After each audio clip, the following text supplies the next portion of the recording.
Good day, everyone. I am Jesime B. Bancale from Bitivited FSN3A. So today, allow me to discuss to you my report on the Lesson 8, which is the Filipino character.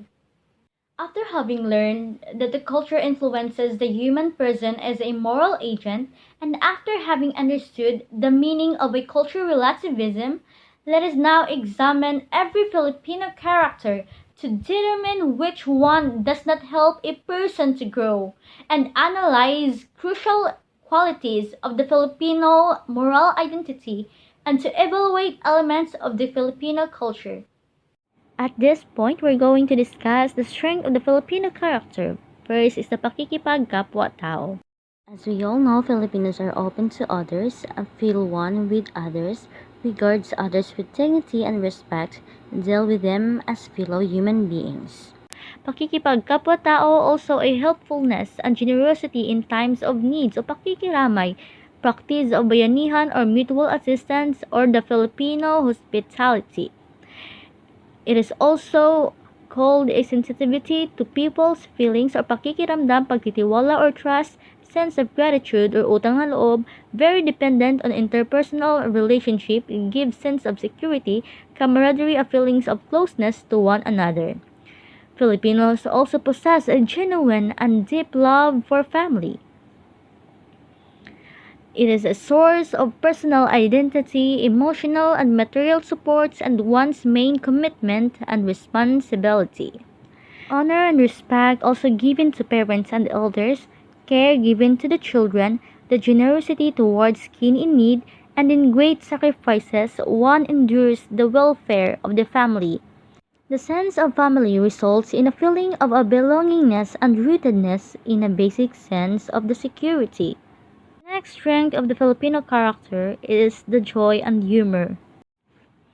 It is manifested in the Filipinos' love for socials and celebrations to laugh even in the most trying of times. The result is a certain emotional balance, optimism, a healthy disrespect for power and office, and the capacity to communicate. Next is the flexibility, adaptability, and creativity.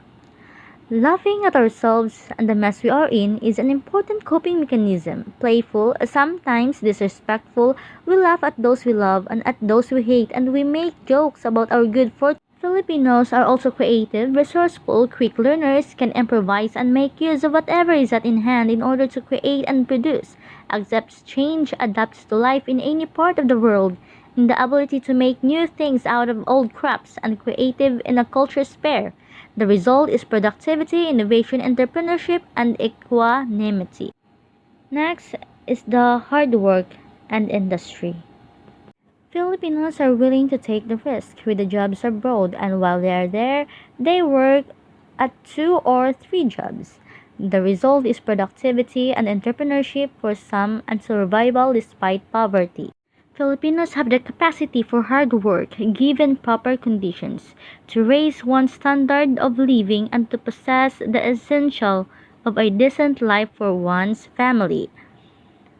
The strength of the Filipino character also is faith and religiosity. Filipinos have deep faith in God, remember that. Our innate religiosity enables us to comprehend and genuinely accept reality in the context of God's will and plan. Religious expression is very tangible, expressed every day. We relate to God like a human being, threaten, thank, ask forgiveness, and appease by pledges. Tragedy and bad fortune are accepted, and some optimism characterizes even the poorest lives related to Bahala na, which may be considered positively as reservoir psychic energy, a psychological prop on which we can lean during the hard times. This pampalakas ng loob allows us to act despite uncertainty. The next strength of the Filipino character is the faith and religiosity. Faith and daring was manifest at EDSA and other times in the history, seen in the capacity to accept failure and defeat. We recognize forces and external to ourselves as contributing to how events in our lives turn out. The results of the Filipinos' faith are courage, daring optimism, inner peace, as well as the capacity to genuinely interact with people. And lastly, in the strength of the Filipino character is the ability to survive. Filipinos have an ability to survive. Filipinos make do with what is available in the environment. Basic optimism, flexibility and adaptability, hard work, and deep faith with God. It is manifested in the millions of Filipinos who bravely live through the harshest economic and social circumstances. What we might be able to do under the better circumstances? Well, here's the weaknesses in the Filipino character. First is the extreme personalism. Filipinos view the world in terms of personal relationship, no separation between an objective task and emotional involvement. We tend to give personal interpretations to actions, just like take things personally. Thus, a sincere question may be viewed as a challenge to one's competence, or positive feedback may be interpreted as a sign of special affection. There is in fact some basis for such interpretations as Filipinos are quite personal in criticism and praise. Personalism is also manifested in the necessity of the establishment of personal relationship before any business or work relationship can be successful. This is still a continuation because of this personalistic worldview. Filipinos have difficulty dealing with all forms of personal stimuli. We tend to be uncomfortable with bureaucracy, with rules and regulations, and with standards procedures, all of which tend to be impersonal. We tend to ignore them or we ask for exceptions. Personal contacts are involved in any transaction and these are difficult to turn down. Preference is usually given to family and friends in hiring, delivery, or services or even in voting. Extreme personalism thus leads to the graft and corruption evident in Philippine society. Next is the extreme family-centeredness. Excessive concern for the family creates an in-group to which the Filipino is firstly loyal to the detriment of concern for the larger community or for the common group. Excessive concern for family manifests itself in the use of one's office and power as a means of promoting the interests of the family, functionalism, patronage, and political dynasties, and in the protection of erring family members. Family-centeredness results to a lack of concern for the common good and acts as a block to national consciousness.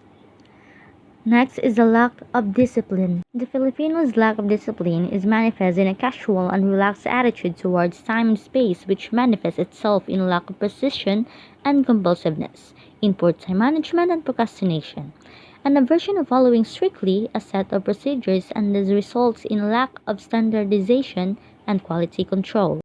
We are impatient and unable to delay gratifications or reward, resulting in the use of shortcuts and skirting the rules or the palusot syndrome and in foolhardiness. We are guilty of Ningas Kugun starting out projects that full vigor and interest which abruptly died down, leaving things unfinished. Our lack of discipline often results in efficient and wasteful work system violations of rules, leading to more serious transgressions and a casual work ethic leading to carelessness and lack of follow-through. Next is the passivity and lack of initiative. Filipinos are generally passive and lacking in initiative.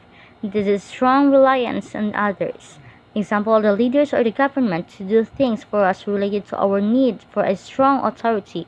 Filipinos tend to be complacent and there rarely is a sense of urgency about any problem. There is a high tolerance for inefficiency, poor service, and even violations for one's basic rights. In many ways, it can be said that the Filipino is too patient and long-suffering, too easily resigned to one's fate. Filipinos are thus easily oppressed and exploited. Next is the colonial mentality. Filipinos have a colonial mentality which is made up of two dimensions. The first is a lack of patriotism, of an active awareness, appreciation, and love of the Philippines, and second is an actual preference for things foreign. Filipino culture is characterized by an openness to the outside, adapting and incorporating the foreign elements into our image of ourselves, not built around a deep core of a Philippine history and language. The result is cultural vagueness of weakness that makes Filipinos extraordinarily susceptible to the wholesale acceptance of modern mass culture, which is often Western. Thus, there is preference for foreign fashion, entertainment, lifestyle, technology, consumer items, and etc. Filipino colonial mentality is manifested in the alienation of the elite from their roots and from their masses, as well as in the basis of feelings of national inferiority that makes it difficult for Filipinos to relate as equals to Westerners. Next is the Kanyakanya Syndrome. Filipinos have a selfish, self-serving attitude that generates a feeling of envy and competitiveness towards others, particularly one's peers who seem to have gained some status or prestige. The Kanya-Kanya syndrome is also evident in the personal ambition and the drive for the power and the status that is completely insensitive to the common good. Personal and in-group interests reign supreme. This characteristic is also evident in the lack of a sense of service among people in the government bureaucracy. The public is made to feel the service from these offices and from these civil servants is an extra perk that is to be paid for. The Kanya-Kanya syndrome results in the dampening of cooperative and community spirit and in the trampling upon the rights of others. Next is the lack of self-analysis and self-reflection. There is a tendency in the Filipino to be superficial and even somewhat flighty. In the face of serious problems, both personal and social, there is a lack of analysis and reflection. We joke about the most serious matters and this prevents looking deeply into the problem. There is no felt need to validate our hypotheses or explanations of things. Thus, we are satisfied with superficial explanations and superficial solutions to the problems. Lastly, we tend to emphasize on form rather than on substance, to be satisfied with rhetoric and substitute this for reality. Rhetoric and endless words are very much part for public discourse. As long as the right things are said, as long as the proper documents and reports exist, as long as the proper committees, task forces, or offices are formed, Filipino are deluded into believing that we ought to believe actually exist. The Filipino lack of self-analysis and our emphasis on norms is reinforced by an educational system that is often more form than substance and a legal system that tends to substitute law for reality.